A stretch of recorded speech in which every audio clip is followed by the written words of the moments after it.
shock, surprise, amazement. These were some of the reactions I've had from people over the last few weeks when they've asked me, what's your topic of your speech going to be? And I've said, life after death.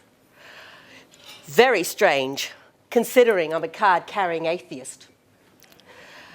I'll start with a joke, I thought. That'll get them going. So I trolled the internet for good jokes on death. This was my favourite. Why did the chicken cross the road? To get to the other side. You get it? The afterlife. Pretty lame. Life after death is a challenging topic. And tonight I'm here to challenge you and your beliefs about life after death. But I can assure you, no religious beliefs will be damaged, challenged, or poked during the next 10 minutes. That's my cover. But what I will say is an alarming statistic. Every single person that's in this room at this moment is going to die. Every single one of you. Statistics prove that 100% of us, we all die. Pretty shocking. I hope not in the next 10 minutes anyway, but certainly in the next couple of years or maybe 100 years. But we're not going to worry about that right now. We will all die. When we die, there will be somebody left. Maybe a son, a daughter, a spouse, a relative, somebody who has cared about you and loved you. They will deal with your death. They will deal with the grief. They will live a life after death. You see, I do believe in life after death. I'm a living example of that.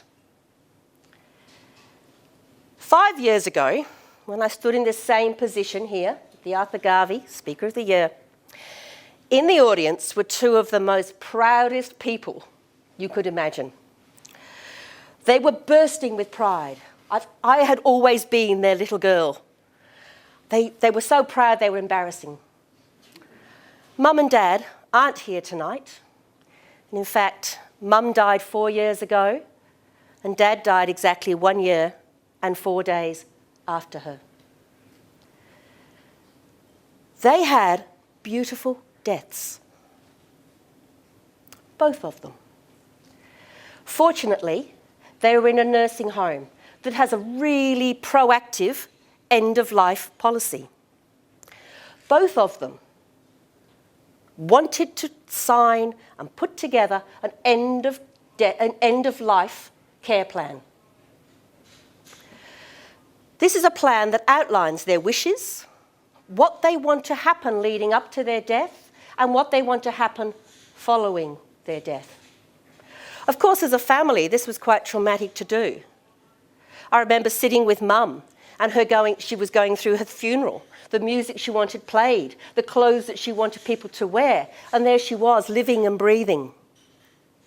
What it meant was, when their death came close, as a family, we were assured in giving them the best death they could hope for. They both died in their own beds at that nursing home. Mum, in a room surrounded by her family. There were about 20 of us in the room with her at the time. Grandchildren were climbing on the bed. Dad was lying next to her, hugging her and snoring. As she took her last breath, none of us noticed. She slipped away, just as she wanted.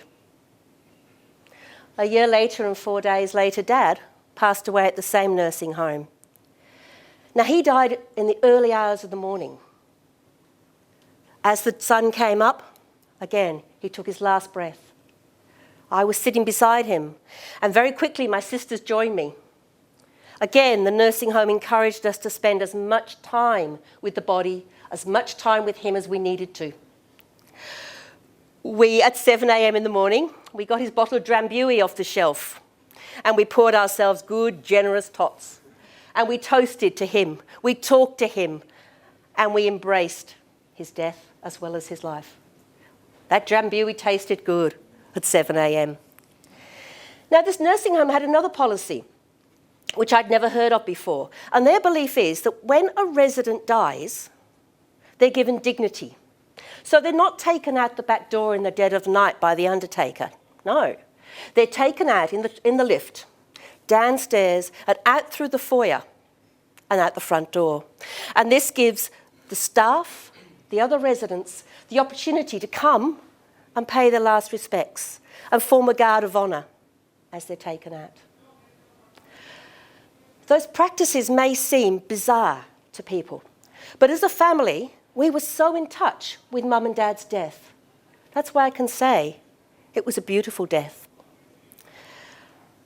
I consider myself really fortunate in that after Mum died, I was able to bathe her and wash her, apply her makeup, brush her hair, and even put on her favourite shoes to prepare her before she went into the coffin. I thought that moment would be abhorrent, but it was beautiful. I got to spend the most treasured hour with my mum's body.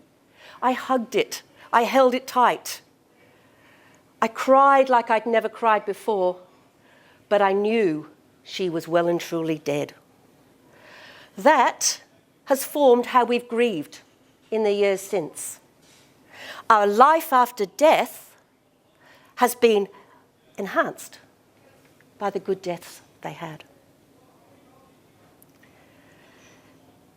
Life after death is different for everybody. Every death is different. Many, many people die in hospitals.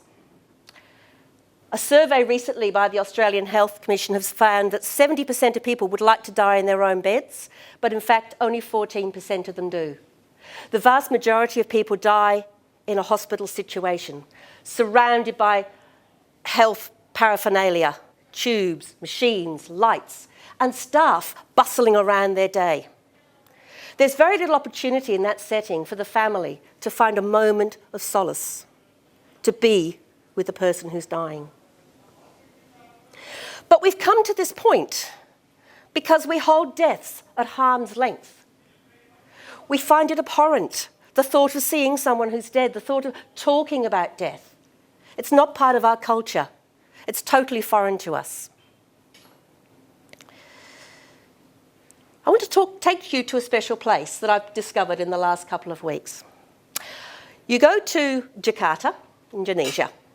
You then take a train to the port and a ferry across to Sulawesi.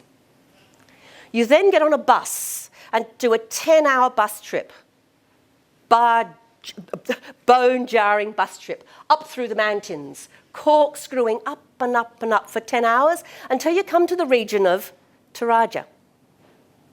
Now, in the Toraja region in Sulawesi, they have a different view of life after death. For them, their family don't die.